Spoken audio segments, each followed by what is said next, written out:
주진우 의원 그리고 박상용 검사 잡으러 좀 가겠습니다. 주진우 의원이 또 똥포를 찬 것으로 보여집니다. 주진우의 활약상을 보기에 앞서서 일단 인물에 대한 이해를 좀 해야 되거든요. 네. 이따가 이제 주진우의 작품 속에 나오는 인물들이거든요. 설주환 변호사 그리고 김현지 실장 사진을 좀 올려주시겠습니까? 네. 네. 자, 설주환 변호사는 현재는 개혁신당 법률자문위원으로 있고 23년 당시에는 민주당 법률위원회 부위원장이었습니다. 네. 그리고 김현지 실장은 지금 현재 대통령실 제1부속실장인데 23년 당시에는 이재명 당시 의원의 보좌관이었습니다. 그렇습니다. 요거를 이제 알아야 네. 영상을 보기가 편합니다. 주진우 주연, 박상용 검사 조연 작품인데요. 함께 보시죠. 제가 중요한 제보를 하나 받았는데요. 박상윤 증인. 예. 설주환 변호사를 사임시키고 김관민 변호사를 새로 선임하는 과정에서 당시 민주당 이재명 대표의 첫 측근이던 김현지가 그 과정을 직접 챙겼다고 합니다. 직접 전화로 연락도 했다는데 그 사실이 있습니까? 제가 뭐 직접 연락을 받은 것은 아니고요. 설주환 변호사가 갑자기 사임을 했습니다. 저희가 조사를 하고 있는데 갑자기 약속된 그 조사에 출석을 하지 않았습니다. 그래서 그 이유를 물어보니까 그에 대해서 그 민주당의 그 김현지 님으로부터 전화로 질책을 많이 받았다. 그렇게 얘기를 해서 더 이상 나올 수 없다고 했고, 그 다음에 변호인이 계속 없어서, 그 다음에 변호인은 없는 채로 조사가 잘 되지 않았습니다. 안 한 상태에서 또 다른 변호인이 선임이 되지도 않은 상태에서 저희가 조사를 하고 있는데 검사실에 난입하여 조사를 방해하려고 한 사건이 있었습니다. 네, 그리고 나서도 변호인이 계속 선임이 되지 않아서 그때 당시에 공판에 변호인을 하고 있던 법무법인 해광의 서민석 변호사가 선임이 됐고 그 이후에 더 구체적인 자백이 진술이 되었습니다. 저 김현지 증인으로 나와야 되고요. 네, 뭐 간단하게 얘기하면 김현지 실장이 이화영 부지사의 변호사 설주환을 잘랐다. 전화로. 네, 뭐 이 얘기인 것 같습니다. 예, 맞습니다. 뭐 어제 그 주진우 의원이 뭐 본인 나름으로는 폭로라고 생각해서 폭로를 한 거고. 맞습니다. 국감 내내 이제 국힘 의원들이 저 폭로를 근거로 해서 김현지 실장을 법사위 증인으로 불러야 된다. 네, 하루 종일 주장을 했어요. 맞습니다. 근데 이게 좀 우선은 좀 사전 설명 하나 드리면 네네네. 이게 항상 세트 플레이입니다. 무슨 얘기냐면 박상용 검사가 뭔가 구체적인 주장을 해요. 그 예를 들면 연어수 파티 때 같은 경우는 해당 변호사가 있었는데 뭐 변호사인데 어쩔 수 먹냐 이런 식으로 박상용 검사는 구체적인 주장을 하고 여기에 대해서 설주환 변호사는 알리바이를 제공하는 정도 수준의 진술을 합니다. 그 박상용 검사가 연어수 파티에 그렇게 얘기하니까 설주환은 그 당시 제가 변호인으로 선임돼 있었는데 저는 못 봤어요. 이 정도만 얘기를 해요. 맞아요. 이번에도 똑같은 세트 플레이를 하거든요. 박상용 검사는 김현지 실장을 직접적으로 거론을 합니다. 거론하고 김현지 실장이 개입을 해서 이렇게 했다라고 주장을 하고 그러자마자 설주환 변호사 언론 인터뷰에서 그 당시에 김현지와 소통한 건 사실이다. 소통 내용은 얘기 안 하고 딱 이 정도는 알리바이만 제공을 합니다. 비슷하네. 뉘앙스만 남기네. 뉘앙스. 이게 박상용 검사와 설주환 변호사의 세트 플레이인데 이 얘기를 굳이 말씀드리는 거는 설주환 변호사와 수원지검 또는 박상용 검사 간에 상당히 긴밀히 소통이 되고 있다라는 증거가 아닐까라는 생각에서 이 부분 하나 그건 이제 말씀드리는 추정하는 거고요. 예. 저 어제 저 폭로가 얼마나 똥볼이냐면 네. 저 정도에서 끝났으면 됐어요, 사실은. 근데 끝나고 나서 주진우 의원이 신나서 본인 페이스북에 구체적인 글을 올립니다. 구체적으로 글을 올린 게 시점을 특정을 해요. 23년 6월 9일이다. 그거 23년 6월 9일에 이재명에게 보고했다는 진술을 했고 그 진술이 되자마자 김현지가 전화를 해서 질책을 해서 사임을 했다. 이렇게 제가 주장을 하는데요. 네. 6월 9일 날 진술 조서에는 이화영 당시 이화영 전 부지사가 명확하게 해당 질문에서 부인을 합니다. 정확하게 뭐라고 하냐면 피의자는 이화영이죠. 도지사에게 중국 출장을 가 쌍방울 그룹 김성태 회장 등을 만난 사실에 대해서 보고하였나요? 라고 물어보니까 아니요, 얘기한 적 없습니다. 이게 조서 내용이에요. 네. 그러니까 6월 9일 날은 명확하게 이화영 부지사가 해당 내용을 부인합니다. 네. 부인하는데 주진우와 박상용 얘기는 6월 9일 날 자백했기 때문에 김현지가 전화해서 질책을 하고 사임을 했다. 이렇게 주장하는 거예요. 그러니까 이재명한테 불리한 진술을 하니까 바로 그냥 잘라버렸다. 그렇게 얘기를 했는데 지금 나온 건 조서예요? 조서입니다.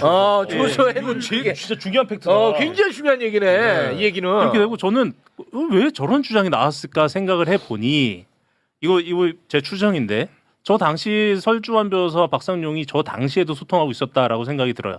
이렇게 생각이 드는 이유는 6월 9일 날 11회 6월 12일 날 12회, 6월 14일 날 13, 6월 15일 날 14회 조서가 이렇게 쭉 이렇게 작성이 되는데 6월 11일 날 설주환 변호사가 조사 입회를 하고 11일. 그 다음부터는 쭉 입회를 안 합니다. 안 하고 그래서 왜 입회 안 하냐 하니까 뭐 사임했니 많이 이런 얘기가 나와요. 근데 이제 사임서를 언제 제출했는지 저희 변호인은 알 수 없으니까 추정컨대는 6월 9일 날 입회하고 다음부터 안 들어왔으니까 6월 9일 이후 뭐 하루 이틀 상간에 사임하지 않았을까라는 생각인 거예요. 11일. 1일. 6월 9일 날이 11회 조서.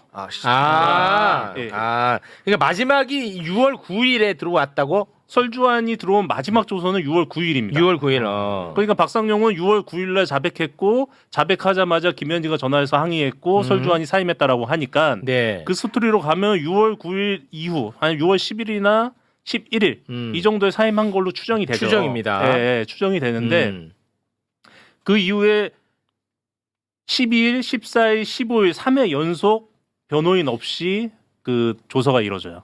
설주환이 안 와버리니까. 네네. 예, 그러면서 이때 조서 내용에 그 초반부에 무슨 얘기들이 나오냐면 박상용 검사 이렇게 얘기해요. 야, 설주환 안 온다는데? 안 온다는데 그 혼자 조사 받으실래? 이런 얘기가 나와요. 네. 그러니까 사전에 설주환이 올지 안 올지에 대해서 박상용이랑 협의를 한 거죠. 조서에 그런 얘기가 나오니까. 안 오는 걸 알고 있었다. 네, 그렇게 되고 박상용 검사는 지금 현재 해당 그 조서 내용 그 수사 기록에 접근이 어려우니까 그 당시 일자 정보만 보고 그 당시 설주환과 대화했던 내용들을 통해서 6월 9일에 이렇게 해서 이렇게 됐구나라고 어렴풋이 추정해서 주진우 의원과 협의를 한 게 아닐까. 예, 그러니까 그래? 하고서는 이런 식의 폭로가 이루어진 게 아닐까라고 조심스럽게 추정합니다. 근데 어제 이제 국감장에서 박상용은 나는 뭐 주진우랑 짜지 않았다라고 이야기를 했습니다. 네. 근데 주진우가 그 박상용 검사가 굉장히 교묘하다고 느껴진 게 제가 전화를 받은 건 아니고 설주환을 통해 들었다. 맞습니다. 딱 벗어나는 본인 책임은 없는 듯한 그런 네. 느낌을 얘기하더라고요. 야, 근데 아무튼 그거는 틀렸네. 이재명한테 불리한 진술하니까는 김현지가 바로 설주환을 자르더라 했는데 그건 아니야. 그건 아니고. 요거는 아닙니다, 확실히. 그건 명확하게 아니에요. 명확하게 아니고. 그리고 이제 그 설주환 변호사는 아까도 말씀드렸듯이 앞뒤 다 잘라먹고 그 당시 김현지와 소통한 거 맞다라고만 얘기를 하잖아요. 좀 전에 자료화면에 나왔지만 그 당시에 김현지 실장은 이재명 보좌관이었고, 네. 그러니까 민주당 의원 보좌관이지. 보좌관이었고 설주환 변호사는 민주당 법률위 부위원장이었어요. 직장이죠. 네. 그러면 이재명 보좌관이랑 법률위 부위원장이랑 전화 통화하는 게 뭐가 문제인가? 안 한 게 오히려 이상하죠. 그렇죠. 네. 근데 그 단지 그때 전화 통화해서 무슨 얘기를 했는지는 밝히지 않고 통화한 건 맞아요. 박상용에 대한 알리바이만 제공하는. 근데 저는 아까 저 영상을 보면서 굉장히 좀 부자연스러움을 많이 느꼈어요. 오. 뭐 제보 받았다, 뭐 이러면서 굉장히 네, 맞아요. 부풀려 들어가잖아요. 네. 그 제보자가 박상용 검사 아니야라는 생각이 들 정도로 그 아니라고 했어. 둘이 무슨 대본에 맞춰서 이야기하는 것처럼 어. 마치 이게 특수부 검사들이 가해자 피해자 바꿔치기 프레임 굉장히 잘하거든요. 네. 뭐 예를 들면 피해자가 갑자기 가해자로 둔갑되는 맞아요. 이런 경우 우리가 독촉폭행. 많이 보잖아요. 많이 봤잖아. 뭐 바이든 날리면도 봤고 많이 봤죠. 봤잖아. 지금도 보십시오. 국정감사장에 왜 나왔습니까? 박상용 검사의 검찰권 남용을 지금 조명하고 있는데 맞아요. 이걸 싹 비틀어가지고 제보 받았는데 뭐라 그랬죠? 그러니까 박상용이 블라블라 또 얘기를 해요. 네. 그러면서 뭐 설주환 변호사 얘기 뭐 나오면서 김현지 얘기를 나와가지고 김현지 국감이 이걸 또 올려버려. 그렇습니다. 이거 무슨 갑자기 왜 윤석열의 얼굴이 보이지? 저 박상용 더하기 주진우 더하면 윤석열과 한동훈의 얼굴이 갑자기 보이더라. 아. 이거 굉장히 저는 냄새가 많이 납니다. 냄새 많이 납니다. 주진우 저 의원은 어색해요. 사실 전과도 있어요. 이 누가요? 주진우 의원. 어. 뭐냐면 그 작년인가요? 박상용 검사 탄핵 청문회 때. 네. 그때 갑자기 그 주진우 의원이 이화영과 당시 이화영의 다른 변호인 간의 그 구치소 녹취록을 공개를 합니다. 공개를 하는데 그 짜집기 공개를 해가지고 이걸 가지고 또 물타기를 하는데 그 당시에 해당 녹취록을 갖고 있었던 사람은 저 그리고 제가 법원에 제출했으니까 법원에 있는 걸 검찰이 복사했으니까 검찰 셋밖에 없어요.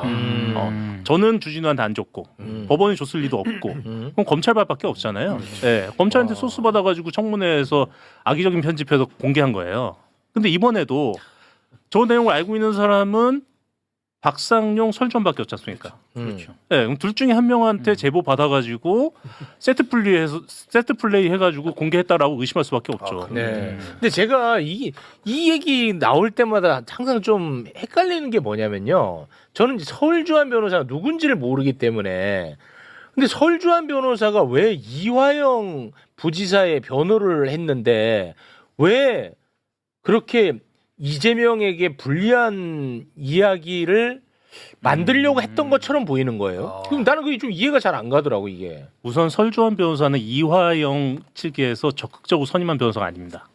예? 그럴 네. 수가 있나? 그 당시에 이제 다른 변호사가 있었고 해당 변호사가 검찰이 압수수색하고 하면서 사임하고 나가잖아요. 네. 사임하고 나가면서 급하게 섭외한 변호사예요. 그러니까 이화영 측에 섭외한 게 아니라 그래요?